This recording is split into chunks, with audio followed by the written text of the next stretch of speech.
اللہ کے گھر میں اللہ نے ہمیں اپنے گھر میں آنے کی توفیق عطا فرمائی. اور پھر اللہ کے نبی نے فرمایا، حدیث کا مفہوم ہے کہ جنت کے باغوں میں گزرو تو خوب چرو، مطلب خوب فائدہ اٹھاؤ. صحابہ نے پوچھا، یا رسول اللہ یہ جنت کے باغ کہاں ہیں کہ ہم فائدہ اٹھائیں؟ اللہ کے نبی نے فرمایا کہ ذکر کے حلقے، جن حلقوں میں جس جگہ میں اللہ اور اس کے رسول کی بات ہو، یہ دنیا کے اندر جنت کے باغ ہیں. سبحان اللہ. اس سے بہترین کوئی جگہ نہیں ہے میرے بھائی دوستوں. مطلب یعنی کہ یہ ایسے حلقے ہیں کہ یہ ان کے اندر اگر آدمی موت تک لگتا رہے تو یہ آپ کو جنت میں پہنچا کے چھوڑیں گے. سبحان اللہ. سبحان اللہ. کیونکہ میرے بھائی دوستو، ایمان اور کے حلقوں میں جہاں پہ اللہ رسول کی بات ہوتی ہے، آدمی کا ایمان جو ہے وہ بڑھتا ہے. یہ دل، فرمایا یہ دل زمین کی طرح ہے. زمین کے اوپر جب خوب بارش ہوتا ہے تو کیا ہوتا ہے؟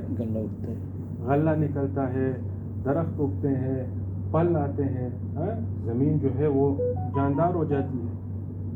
لیکن اگر اسی زمین کے اوپر بارش بند ہو جائے تو یہ کیا ہو جاتی ہے؟ یہ سوکھ جاتی ہے اور بنجر ہو جاتی ہے اور کچھ فائدہ نہیں ہوتا. میرے بھائی دوستو، یہ دل جو ہے یہ زمین کی طرح ہے. اس کے اوپر جب آپ ایمان کی بارش کرو گے، ایمان کی باتیں سنو گے، اللہ رسول کی باتیں سنو گے، آخرت کی باتیں، تو یہ کیا ہوگا؟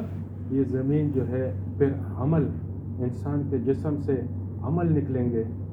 جیسے زمین سے پھل نکلتے ہیں، اس جسم سے پھر نماز، ذکر، قرآن کی تلاوت، آخرت کا شوق، اچھے اعمال جو ہے یہ جسم سے نکلیں گے.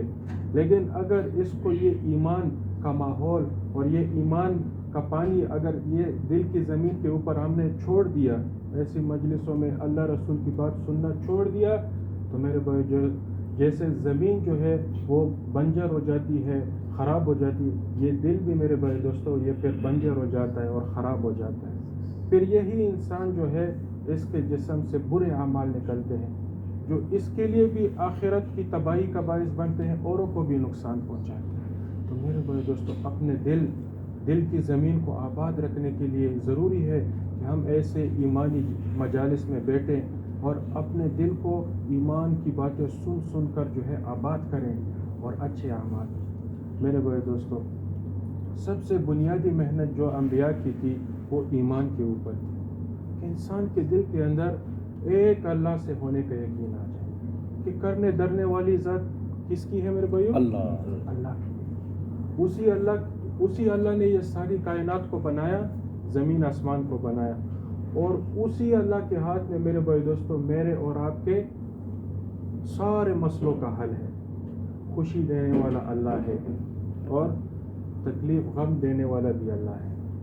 میرے بھائی دوستو، کامیابی دینے والا بھی اللہ ہے اور ناکامی دینے والا بھی اللہ ہے. بیماری دینے والا بھی اللہ ہے اور صحت دینے والا بھی اللہ ہے.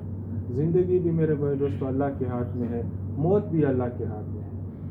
میرے بھائی دوستو، جب اس بات کا یقین آ جائے تو انسان ہر لمحہ کوشش کرتا ہے کہ اس اللہ کو ہم راضی کریں، اس اللہ کو خوش کریں.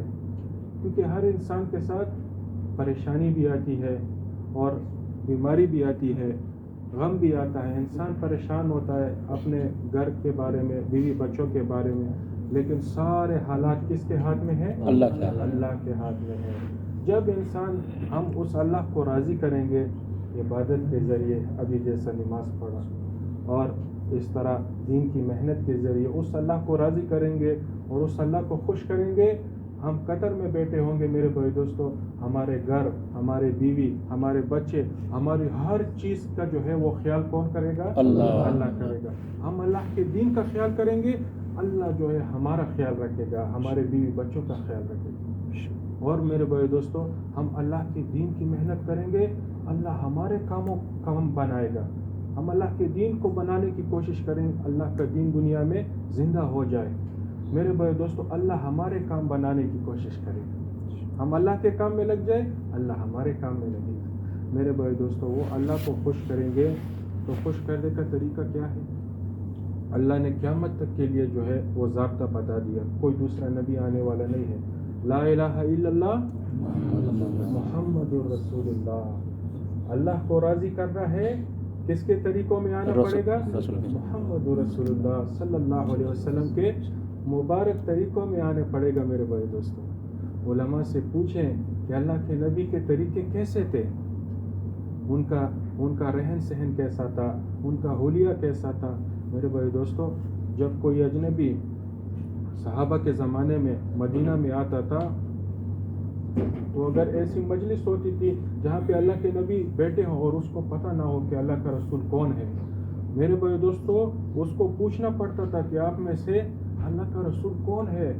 کوئی اجنبی جو ہے وہ اندازہ نہیں لگا سکتا. سارے کے سارے صحابہ جو تھے وہ اللہ کے نبی کے مکمل سنت طریقوں میں ڈوبے ہوئے تھے. سارے سنت طریقوں میں ہر قدم پر اللہ کے نبی کے نقش قدم پہ چلتے تھے. ایک مرتبہ اللہ کے نبی اور حضرت ابوبکر رضی اللہ عنہ جا رہے ہیں تو اللہ کے نبی راستے میں ندی آ گئی چھوٹی سی، تو اللہ کے نبی ندی میں چلے گئے پار کرنے کے لیے. ابوبکر رضی اللہ عنہ کھڑے ہو گئے. جب اللہ کے نبی نے دیکھا نہیں ہے، پیچھے دیکھا وہ کھڑے ہیں، تو ان سے کہا ابوبکر آپ کیوں نہیں آتے؟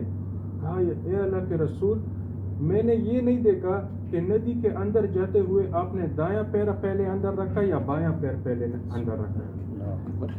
میں یہ نہیں چاہتا کہ میں ایک قدم بھی آپ کے نقشے سے ہٹ کر آگے بڑھاؤں. اتنا جو ہے میرے بھائی دوستو اللہ کے نبی کے اطاعت گزار اور اللہ کے نبی کے سنت کے طریقوں میں چلنے والے. ایک مرتبہ صحابہ آئے آپ صلی اللہ علیہ وسلم کے پاس اور کہنے لگے یا رسول اللہ، ہم تو اللہ کے ساتھ بڑی محبت کرتے ہیں. اللہ نے ہمیں اشرف المخلوقات بنایا، جتنی بھی مخلوق ہیں انسان کو سب سے اشرف المخلوقات بنایا. اور جو ہے اللہ نے ہمیں جو ہے جسم چھپانے کے لیے لباس دیا. جانور کے اوپر لباس ہے نہیں، انسان لباس پہنتا ہے. یہ انسان عزت کی نشانی ہے. انسان کو اللہ نے لباس دے کر عزت دی ہے میرے بھائی دوستوں. اور جو ہے اللہ نے ہمیں بیوی بچے دیے، اللہ نے ہمیں رزق دیا، اللہ نے یہ سب کچھ دیا ہے میرے بھائی. تو اللہ کے ساتھ محبت کرنی چاہیے کہ نہیں کرنی چاہیے؟ کرنی چاہیے میرے بھائی دوستوں، کیونکہ ہر چیز اللہ دیتا ہے. تو کہتے ہیں ہم تو اللہ کے ساتھ بڑی محبت کرتے ہیں، کیا اللہ بھی ہمارے ساتھ اتنی ہی محبت کرتے ہیں؟ صحابہ پوچھتے ہیں کیا اللہ بھی ہم سے محبت کرتے ہیں؟ دیکھو فکر تھی میرے بھائی دوستوں کہ اللہ ہم سے راضی ہے کہ نہیں، اللہ ہم سے محبت کرتا ہے کہ نہیں. ایسے زندگی نہیں گزارتے تھے. ہم تو صبح سے لے کر شام تک پورا دن نکل جاتا ہے، یہ فکر بھی نہیں آتی کہ اللہ ہم سے راضی ہے کہ نہیں. کوئی ایسا کام تو میرے سے نہیں ہو گیا کہ اللہ میرے سے ناراض ہو گیا. ہم تو فکر بھی نہیں کرتے، ایسے ہی بس زندگی گزارتے.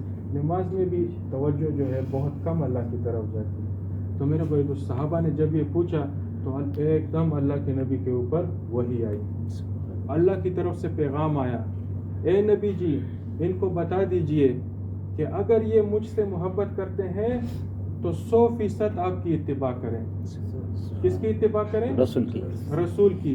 100% رسول کی اتباع کریں، میں بھی ان سے محبت کروں گا. سبحان اللہ. اگر میرے بھائی دوستو ہم چاہتے ہیں اللہ ہم سے محبت کرے، اللہ ہمارے کام بنائے، اللہ ہماری مدد کرے، دنیا آخرت میں کامیاب کرے، تو کیا کریں؟ رسول کی اتباع کریں، اللہ بھی ہم سے محبت کریں گے. تو میرے بھائی دوستو اللہ کے نبی کے طریقوں کو سیکھنا ہے، علماء کے پاس جا کے اور مجالس میں بیٹھ کے. اور میرے بھائی دوستو سب سے بڑا حکم ایمان کے بعد جو ہے وہ نماز کا ہے. نماز میرے بھائی دوستو یہ کوئی چھوٹی چیز نہیں ہے، یہ سب سے بڑا حکم ہے اللہ کا. یہ 5 وقت جو اذان ہوتی ہے، یہ اذان جو ہے یہ مسجد کی طرف سے یا مؤذن کی طرف سے نہیں ہوتی، یہ اللہ کی طرف سے ہوتی ہے. اذان کس کی طرف سے؟ اللہ کی طرف سے. اللہ بلاتا ہے اپنے بندوں کو.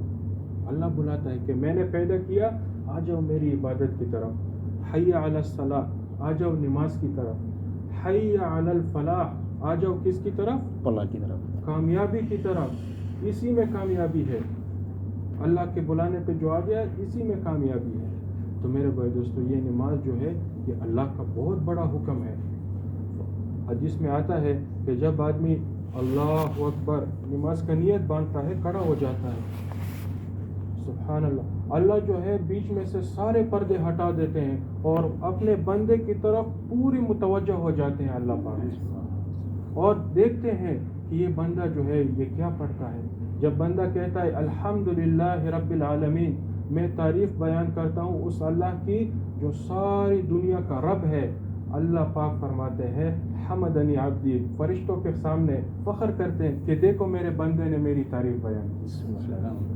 اور جب بندہ کہتا ہے الرحمن الرحیم، اللہ کی تعریف بیان کرتا ہے تو اللہ پاک خوش ہوتے ہیں ثناء عبدی، دیکھو میرے بندے نے میری تعریف، میری ثنا بیان. میرے بھائی دوستو، اسی طرح جب بندہ کہتا ہے ایاک نعبد و ایاک نستعین، اے اللہ میں تیری ہی عبادت کرتا ہوں اور تجھی سے مانگتا ہوں، میرے بھائی دوستو اللہ خوش ہوتے ہیں کہ ھذا بین و بین عبدی، یہ میرا اور میرے بندے کے درمیان معاملہ ہے. میرے بھائی دوستو، جب ہم پوری توجہ اللہ کی طرف کریں گے اور ساری نماز پڑھیں گے، اللہ پاک خوش ہو جاتے ہیں. میرے بھائی دوستو پھر جو مانگو اللہ پاک عطا کرتے ہیں. اللہ کے نبی کے اوپر کوئی بھی حال آتا کیا کرتے؟ فوراً مسجد میں جاتے، نماز پڑھتے، اللہ سے مانگتے، اللہ پاک جو ہے وہ سارے مسئلے حل کر دیتے.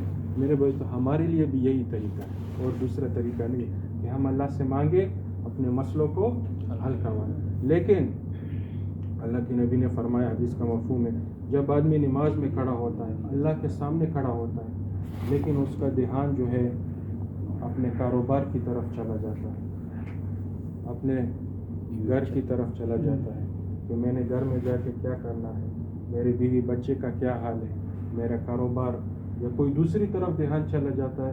میرے بھائی دوستو اللہ ناراض ہو جاتا ہے. ہم نے اللہ سے توجہ ہٹا لی، اللہ بھی ہم سے نظریں پھیر دیتے ہیں، توجہ ہٹا دیتے ہیں کہ مجھے چھوڑ کے دوسری طرف چلا گیا.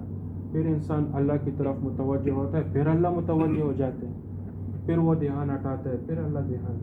اسی طرح پھر تیسری مرتبہ پھر اللہ متوجہ ہوتا ہے. تیسری مرتبہ بھی جب اللہ کی طرف سے ہمارا دھیان ہٹ جاتا ہے، میرے بھائی دوستو پھر اللہ ناراض ہو جاتا ہے کہ دیکھو میرے بندے کو، مجھ سے بھی اس کو کوئی اچھا مل گیا جو مجھے چھوڑ کے اس کی طرف جو ہے سوچتا ہے، اس کی طرف متوجہ ہوتا ہے. میرے بھائی دوستو ہم کوشش کریں، آئے گا، کیونکہ شیطان ہے، شیطان ہے. اللہ کے نبی نے بتایا اس کا نام حنظب ہے، اس کا کام یہی ہے کہ نماز میں آدمی کو دوسری طرف لے جانا، اللہ کے ساتھ اس کا تعلق نہ بن جائے، اس کا کام یہی ہے. لیکن میرے بھائی دوستو ہم لوگ کوشش کریں، مشق کریں کہ ہم جب بھی نماز پڑھیں ہم ایک دفعہ بھی دوسری طرف نہ سوچیں، پوری توجہ اللہ کی طرف ہو. میں اللہ کے سامنے کھڑا ہوں، اللہ کی بڑائی بیان کر رہا ہوں، اللہ بھی میری طرف متوجہ ہے، مجھے دیکھ رہے ہیں. اللہ کے نبی نے فرمایا کوشش کرو یہ دھیان کرنے کی کہ تم اللہ کو دیکھ رہے ہو، ایسے نماز پڑھو کہ اللہ کو دیکھ رہے ہو. اور اگر یہ نہیں کر سکتے تو کم سے کم اتنا سوچو کہ اللہ مجھے دیکھ رہا ہے، میں اللہ کے سامنے ہوں، اللہ مجھے دیکھ رہا ہے. اگر یہ بھی نہیں ہو سکا تو تیسرا درجہ نہیں لیتے، پھر جو ہے آپ نماز سے نکل جاؤ گے. سوچے آپ کی نماز سے جو ہے پھر وہ ہم اپنے مسائل اس طرح حل نہیں کر سکتے جس طرح کرنے چاہیے. تو میرے بھائی دوستو دھیان جمانے کی کوشش کریں، اور یہ دھیان کیا محنت سے آتا ہے. علماء فرماتے ہیں آپ نماز کے علاوہ اللہ کا ذکر کریں، آپ تسبیح کریں، آپ استغفار کریں، آپ اللہ کا ذکر کریں، تو اس سے جو ہے آپ کا دھیان اللہ کی طرف جائے گا، پھر نماز میں بھی آپ کی توجہ جو ہے اللہ کی طرف ہوگی. تو اس طرح ذکر کریں میرے بھائی دوستو. اور یہ سارے کے سارے اعمال جو ہے یہ ہمارے تب محفوظ ہوں گے جب ہمارے اخلاق اچھے ہوں گے. اللہ کے نبی نے فرمایا کہ آپ کو پتہ ہے مفلس شخص کون ہے، غریب کون ہے؟ یا رسول اللہ جس کا پاس پیسہ نہیں وہ غریب ہے. کہا نہیں، میری امت کا غریب وہ ہوگا جو قیامت کے دن اتنی نیکیاں لائے گا، اگر پہاڑ پہ رکھے تو پہاڑ دب جائے اس کی نیکیوں سے، اتنی نیکیاں ہوں گی. لیکن جب حساب کتاب ہوگا تو کسی کو تکلیف دیا ہوگا، کسی کا سامان بغیر اجازت لیا ہوگا، کسی کا کیا دبایا ہوگا، کسی کو گالی دیا ہوگا، کسی کے ساتھ جھگڑا کیا ہوگا، لوگوں کو تکلیف دیا ہوگا، اس میں اخلاق اچھا نہیں ہوگا. تو پھر کیا ہوگا؟ ایک ایک نیکی لے کے لوگوں کو دیا جائے گا. لے لو بھائی، اس سے نماز بھی لے لو، اس کو دے دو، اس کو گالی دیا. اس کا روزہ بھی لے لو، اس کو دے دو، اس کے ساتھ اس نے اس کا پیسہ لیا.